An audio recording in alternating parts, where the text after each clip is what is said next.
Hi, I'm Rona Aylward, Deputy Everything Officer at Psoda, and I've been involved in project management for more years than I care to think about.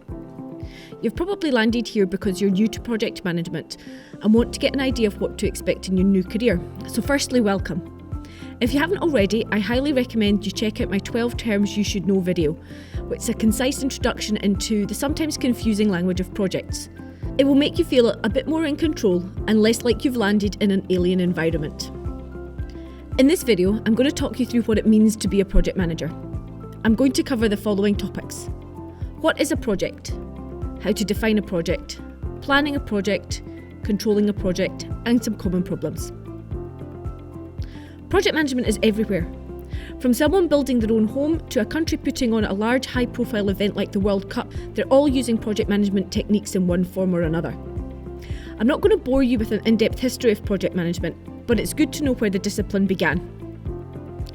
Although project management has been around since ancient times, arguably the biggest influencer was Henry Gantt, the inventor of the famous and still used Gantt chart. He created his namesake charts around 1910, and they've been used in projects large and small ever since. Modern project management came out of the 50s post-Second World War defence and aerospace industries. So the first thing to get your head around is what a project actually is. There are loads of great definitions out there, but in a nutshell, a project is something you do to solve a particular problem. At this point, the more experienced PMs among you will be laughing your heads off, as everyone who's ever been involved in projects has at least one example of a project that has been done over and over and over again and has still failed to achieve what it set out to do.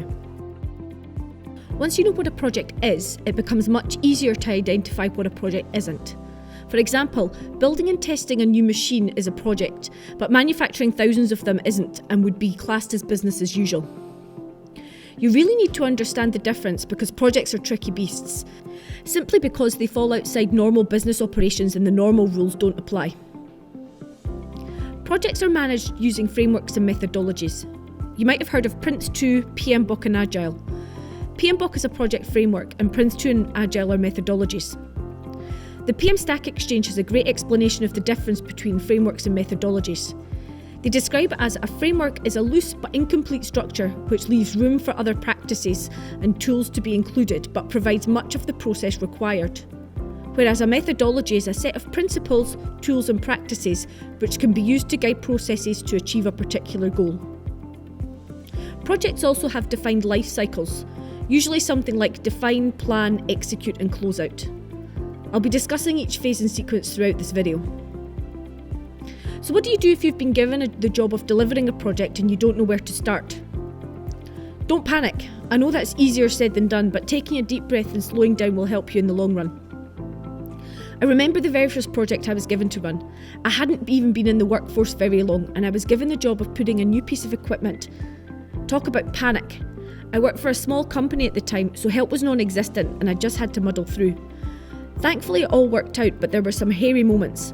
In particular, discovering that because the equipment was being installed in clean space, it needed to go through special decontamination processes before it could be installed. Something no one had told me about. So how do you go about delivering a successful project? Before we go any further, I should say that everything I'm telling you now is based on my experience. Every organisation is different. Some have the business case written before the project is defined. Some have the business case written after the project charter and others do them in parallel. You might even have a project initiation document instead of a charter. The same is true for all other stages as well. Each organisation is likely to have its own way of doing things which is different from what I say here. To get back on track, this is where we hit the first part of the project lifecycle, define. It's at this point that the project manager, you, will have been formally appointed and you're given the go-ahead to write the project charter or the business case or the project initiation document, basically whatever your organisation calls it. When you write your initiation document, regardless of what it's called, you need to make sure it includes the scope of your project and specifically say what is in and most importantly what's out of scope. Who will be working on the project and what they will be responsible for. Don't worry if you can't name individuals at this point, role names are enough. The value proposition for actually doing the work. A list of the key stakeholders, high-level risks and some idea of how you're going to mitigate them, the target project benefits, high-level budget, and tolerances that the project manager can operate within. Typically, a project initiation document has more detail than a project charter.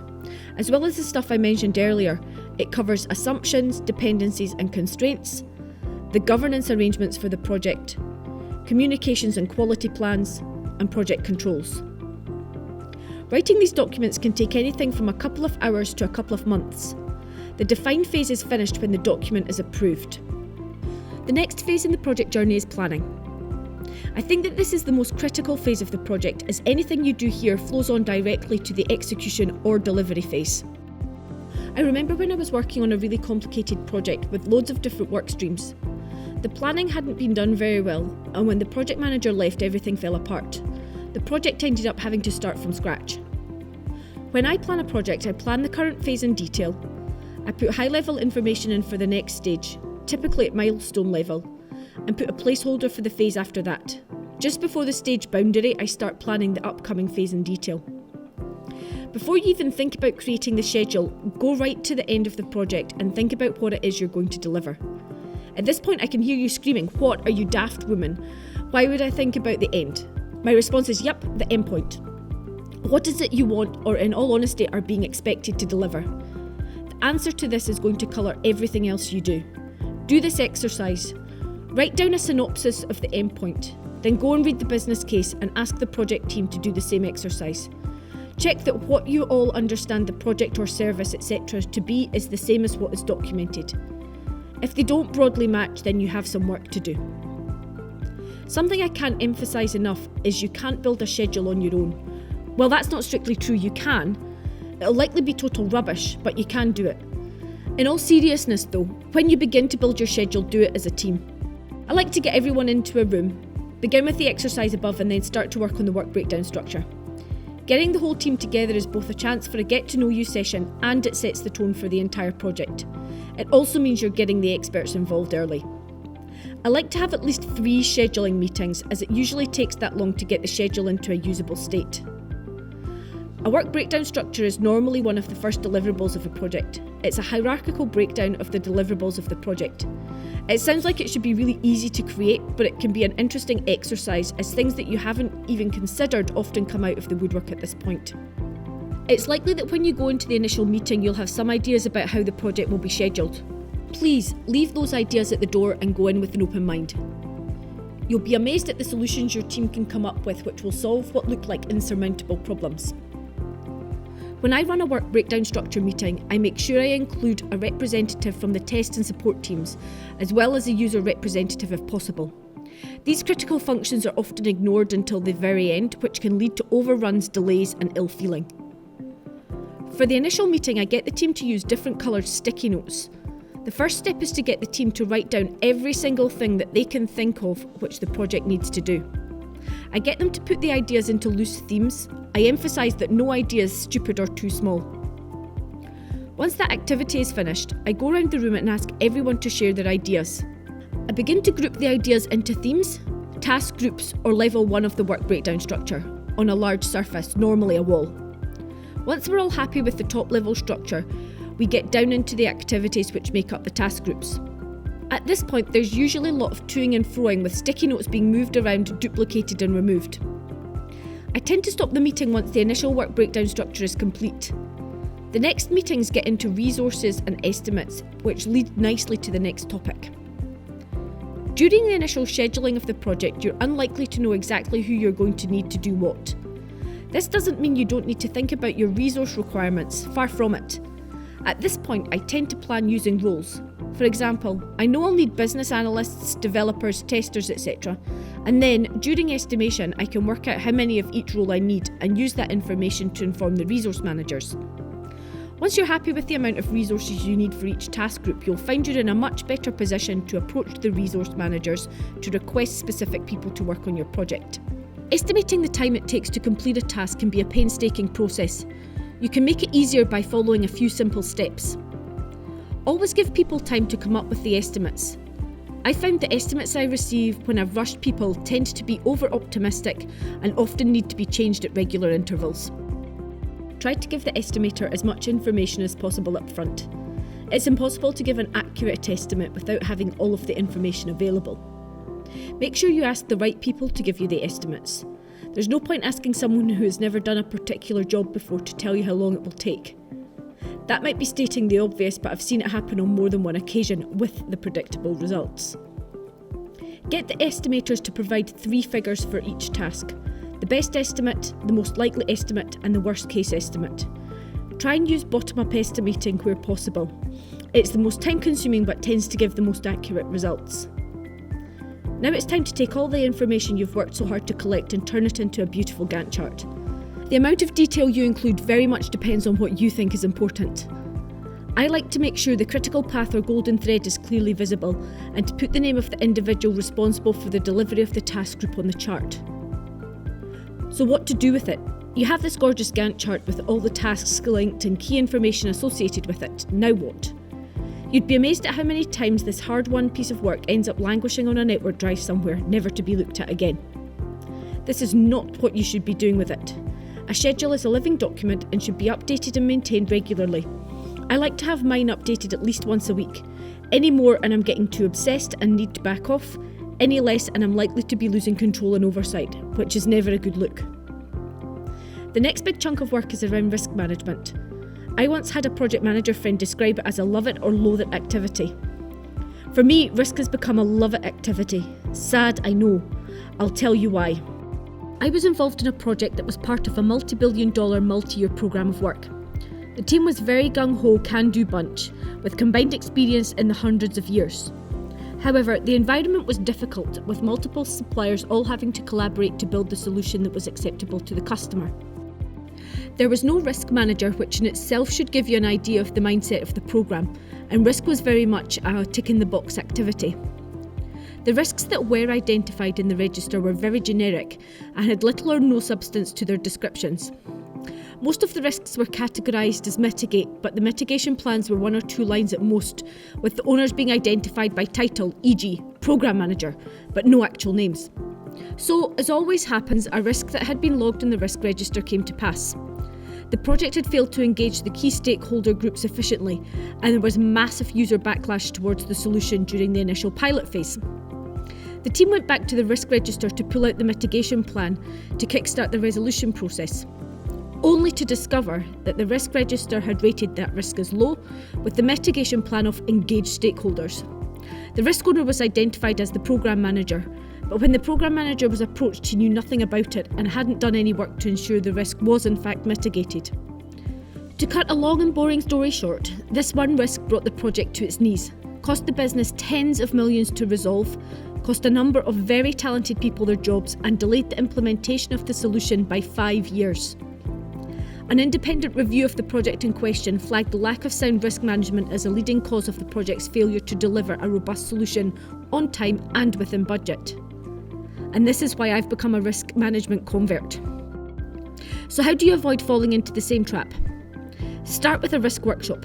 Get everyone in the project in a room and include stakeholder reps if possible. Brainstorm every single risk you can think of and log it in the register. Work your way down the list and decide if the probability of each one happening is high, medium or low, or whatever your organisation's risk framework uses. Then decide the same for the impact if the risk actually happens. I always add a risk of the project manager dying to my register. It has a low probability but a high impact. It raises a few eyebrows, but I personally know of 2 projects where it actually happened. You also need to develop the risk treatment plan. Will you apply controls to decrease the risk, transfer the risk to someone else, accept the risk as the costs to mitigate it are too high, or avoid the risk by stopping the activity that will cause the risk? Make sure you thoroughly document how you will treat them. A vague couple of sentences isn't good enough. Remember the example I gave earlier. The last thing you need to do is assign each risk an owner. The person might not be on the project team, but they will be responsible if the risk actually happens. For example, you might have a legal risk, so the owner would be your organisation's corporate lawyer. Just make sure if the owner is outside the project team that you tell them that they are the owner and you involve them in developing the risk treatment plan. Remember, this isn't a one-off. Risk management is an ongoing activity. There's no point capturing risks in the risk register and forgetting about them. They need to be actively tracked and reported on. On that note, you need to make sure the register is accessible to everyone involved with the project so that they can add risks as and when they come across them. To help you manage your risks effectively, pick a risk management workflow and use it. Too often projects swap between workflows, which creates confusion and can lead to risk escalation not happening properly. If you find you have to convert a risk to an issue, make sure you provide as much information as possible. It's easy to forget the person you're escalating to won't necessarily have a detailed understanding of the problem. Make sure you've linked the risk being converted to the issue. It makes it much easier to find information and look at the history of the problem if needed. Make risks a standing item on the project team meeting agenda. I bring the risk register to the meeting for discussion, and it's a great way to make sure risk management stays at the forefront of everyone's mind. Be aware of risks outside of your project that may impact on your ability to do your job. I normally log those risks in the register with an annotation of the relevant project ID, and that's about it. I then make a point of regularly catching up with the project manager to discuss those risks. That makes sure I'm kept up to date on any progress or changes that might impact on my project. Of course, I update my register after every meeting. Another essential part of the project planning process is around communication. Getting communication right when running a project is a tricky business. It's more than just pushing out the occasional project update. You need to think about everything from how you'll communicate to your team, the way you'll report to your steering committee, how you'll keep your wider stakeholders informed, and how you'll deal with feedback from all those different groups of people. A formal communications plan gets all these expectations out in the open, and it makes scheduling the regular communications activities much easier. If your organisation has a corporate communications team, make sure you work with them. Not only will they be able to help you craft your messages, they're likely to have templates and other tools that will make your job much easier. If you're really lucky, they'll assign someone to do the work for you. Before you can build an effective communications plan, you need to understand the environment you're working in. A military base will need a completely different communications approach to a building company. Think about the different groups of people who will need and/or want information from you. Using a stakeholder matrix is a great way to do that. You'll be communicating with them regularly during the project, so you need to make sure you understand how and when they like to receive information. There's no point sending your PMO your status report on a Wednesday if they have to submit their report on a Tuesday. You need to be really clear about what you want to achieve. This will help you focus on creating the right sort of communications. If you want to get a particular group of customers to enter a competition, your approach would be very different to the way you approach your steering committee. You need to think about how you're going to communicate a wide variety of information, from detailed project status updates, requests for the project team to update information, to updates to external stakeholders. Using the work you did on the Stakeholder Matrix, you'll be able to focus on presenting the information in the formats most relevant to each group. Stick to the plan. That always sounds really easy, but when you're under the pump it can be difficult. Keeping the message consistent is really important, as you don't want to give people irrelevant information. Make sure you set up metrics and ways to measure the effectiveness of the plan before you start. Once the plan is up and running, monitor and measure the results regularly to make sure it's doing its job. If the results are not what you're looking for, you can easily tweak the plan. It's not nice to hear negative things about what we produce. If you do receive negative feedback, use it to improve for the next round of communication. There are loads of tools out there that you can use to make communication easier.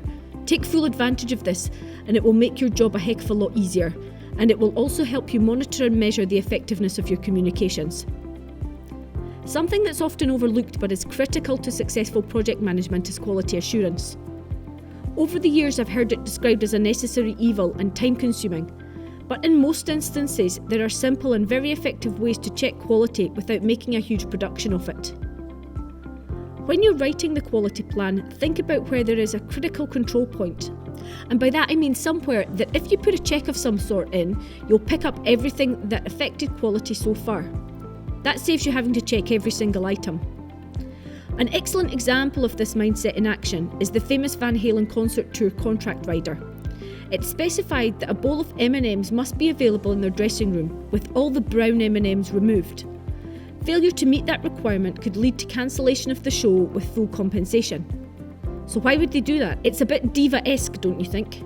Nope. It turned out to be a pretty slick way of performing quality assurance on the concert venue's work. If there were brown M&Ms in the bowl, it gave the band a heads up that their production needed to be thoroughly checked, as it was likely that some technical requirements would have been overlooked. In David Lee Roth's autobiography, he explained it. Van Halen was the first band to take huge productions into tertiary third-level markets. We'd pull up with 9 18-wheeler trucks full of gear, where the standard was 3 trucks max. And there were many, many technical errors. The contract rider read like a version of the Chinese Yellow Pages because there was so much equipment and so many human beings to make it function. So just as a little test, article number 126 in the middle of nowhere was, there will be no brown M&Ms in the backstage area upon pain of forfeiture of the show with full compensation. So when I would walk backstage, if I saw a brown M&M in that bowl, well, line check the entire production. Guaranteed you're going to arrive at a technical error. They didn't read the contract. Not bad for diva-esque rock stars. So what kind of things should your quality plan have in it? It should talk about your approach to quality and how you'll make sure that your deliverables meet requirements. It should mention the quality standards, if any, that you'll measure against or comply with, e.g. ISO standards. It will include the quality roles and responsibilities within the project team. Depending on your industry, it will have things like software testing and code review requirements for IT projects, building standards and internal checks for construction, etc. If your organisation has a dedicated quality function, get them to help. They'll most likely write the quality plan, but they should also be providing you with someone to do the quality work on your project. Now we move on to the money. One of your most important jobs as a project manager is to keep control of the money. The reason being, one of the main ways a project is judged to have been successful is whether or not it was delivered within the approved budget. The first step in defining your budget is to look at the project milestones and decide on the budget start date. If you don't know the start date yet, you can work with generic month 1, 2, 3, etc. and then set the start date later on. Your budget start date might be before the official start date of the project, especially if you're going to incur expenses before the official start date. This is almost always the case. Next, you have to decide how many intervals or months you need to budget for. You can use the project end date as a guide and calculate the number of months between the project start and end dates. Forecasting is normally the most difficult part. It's estimating how much it's going to cost or how you're going to fit everything into the limited budget. Remember that budgets can include both anticipated expenses as well as projected income. In this case, you might put anticipated expenses as positive values and the projected income as negative values. I normally suggest to start with a bottom-up approach, initially ignoring the fixed budget. So how does the bottom-up approach work? As the name suggests, this approach starts at the bottom. List all of the costs and income, or your budget line items, that you can think of. Then estimate the costs for each line item for all of the months of the budget. Group similar items together, for example subcontractors, materials, equipment hire, etc. Think of groupings that may be useful to report on. For larger projects, you can group the initial groups into larger groups. The line items forecast can be added up into the subgroups and groups of the budget. Now this is done automatically in the Psoda budget management module. Check that the budget totals don't exceed the budget expectations. Now let's look at the top-down approach. This starts at the top with the overall budget allowance. You break the budget down into large groups, for example hardware, licenses, manpower, etc., and allocate a portion of the overall budget to each group. For larger projects, break each group down into smaller subgroups. Then break each group or subgroup into the number of budget line items. Estimate the costs or income for each line item for each of the months of the project. Then add up the items to get the totals for the subgroups or groups. Again, this is done automatically in the Psoda budget management module. Just make sure that the totals don't exceed the budget for the group or subgroup. Once the budget forecast has been accepted and signed off by all the project or programme stakeholders, you want to baseline the budget. Once the budget has been baselined, only approved changes will be allowed. The project baseline figures should not be changed again later on in the project. If there are changes, you need to get additional sign-off for the changes to the budget. These approved changes should be tracked separately. Now the planning's out of the way, it's time to get to the good stuff, delivering what you promised in the business case. It's at this point you often find yourself chucking the business case away and starting from scratch. No, I'm not joking, this does happen, and more often than you'd think. If it does happen to you, it's not necessarily a bad thing. In fact, it's a sign of a mature organisation that's keen to minimise mistakes and focus on projects that will deliver value. One thing you need to be absolutely clear about as a project manager is it's your job to manage, not to get into the weeds and do the job. That's why you have work packages and work package owners. Now, this isn't an easy thing to do. I remember when I first started that I was forever getting into how things were being done, interrupting progress and heinous of heinous crimes doing some work myself. Your golden document at this point in the project is the schedule. Remember that thing you created way back when? Now it's time to put it to good use and where you'll see if all that planning you did is actually successful. I like to have my work packages durations between 1 day and 2 weeks. This means I'm not getting bogged down in detail, but I've got enough oversight so that if it looks like things are going off track, I find out early enough to intervene. I've known a few projects to fail because of poor schedule management. One in particular that comes to mind was a telecommunications project where the work package owner in one area kept telling the project manager everything was on track. He had a work package with a duration of 8 months, and at every update it was in progress. Come the weekend before go live, and the work package owner came to the project manager and told him he was in fact 6 months behind schedule. You can imagine the fallout from that one. Let's just say it was epic. The work package owner and the project manager both lost their jobs, and the company had to pay millions to their customer in damages. You also need to make sure you keep a handle on your project's budget. As soon as you start incurring costs on your project, you'll want to record these expenses so that you can track your actual expenditure against the original budget forecast and report any variance. Variance is the difference between the approved budget and the actual expenditure. It's a single number to tell you if you're spending more or less than what you had planned. To clearly understand variance, we need to do a bit of maths. Sorry about that. If we define the following variables, F is forecast, C is approved changes, and A is actual expenditure, then the variance V is calculated as V equals A minus open bracket F plus C close bracket. If the variance is negative, then you're spending less than your budget. This can be a good thing if you're actually underspending, but be careful that you haven't actually spent the money and just not been invoiced yet.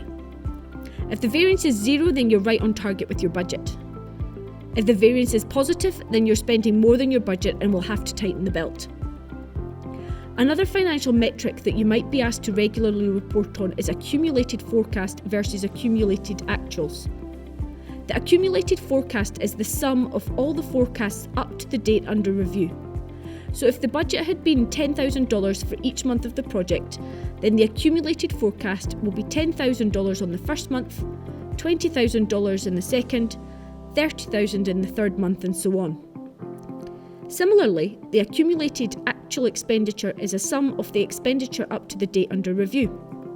For example, if the expenditure for the first 3 months of the project was $12,000, $10,000 and $8,000, then the accumulated expenditure would be $12,000 for the first month, $22,000 for the second month, and $30,000 for the third month. By comparing the accumulated budget forecast and the accumulated actual expenditure, you can see if your project is burning cash faster than it should. Using a chart to visualise this makes it much easier to see how things are going on your project finances. Finally, the day you probably thought would never live to see has arrived. You've got a final end date for your project. So how do you close your project in a controlled way instead of just shutting up shop on the final day? And by the way, I have seen that happen. Start by sending notices to all your stakeholders about 6 weeks before the end date to let them know that the project is coming to an end. Make sure to include your resources managers so that they can be scheduled onto their next gig. Prepare the project closeout reports and make sure everything that needs to be signed off by the stakeholders is signed off. This is vitally important as you don't want to have any problems a year down the line if the customer complains and there's no formal sign-off. Get everything signed off before the project ends. This includes handing things over, for example outstanding issues. Once the project's closed, it's out of sight, out of mind, and you have very little hope of getting anything signed off afterwards. If you're deploying a product that needs ongoing maintenance, formally hand the product over to the support team. Make sure it's documented and signed off. Do you sense a recurring theme here? Hold the lessons learned session with the project team and as many stakeholders as possible. It's even better if you can get your customers to attend. Of course, if you maintained a lessons learned log during the whole project, you can bring that along to the meeting. Make sure to prepare a benefits realisation plan and to formally hand over the benefits to the business owner to ensure the maximum benefits possible are achieved. Once the product's been handed over, keep in contact with the customer and the support team for a couple of months in case of hiccups. It might sound like overkill, but it will do your reputation no end of good. And last but not least, party like it's 1999. Nothing beats a project close down party. Just make sure it doesn't get too outrageous. Of course, you built that into your budget at the beginning of the project. If not, then make sure you bring the project in under budget so you'll have some party money left. So, I have a favour to ask. Out of everything you've heard today, what's your favourite tip? A. Not building the schedule in isolation. B. How to calculate accumulated forecast versus actual. C. The M&Ms for quality assurance. Or D. Something else, and please let us know in the comments. I hope you found this epic video useful. Go away and enjoy your beverage of choice after listening to me talk for the past half an hour. You deserve it. Don't forget to hit like on this video and subscribe to our channel to find out about our latest new awesome video releases. And as always, if you're looking for a tool to help you manage your projects, you can't go past Psoda. Sign up for a free trial at www.psoda.com.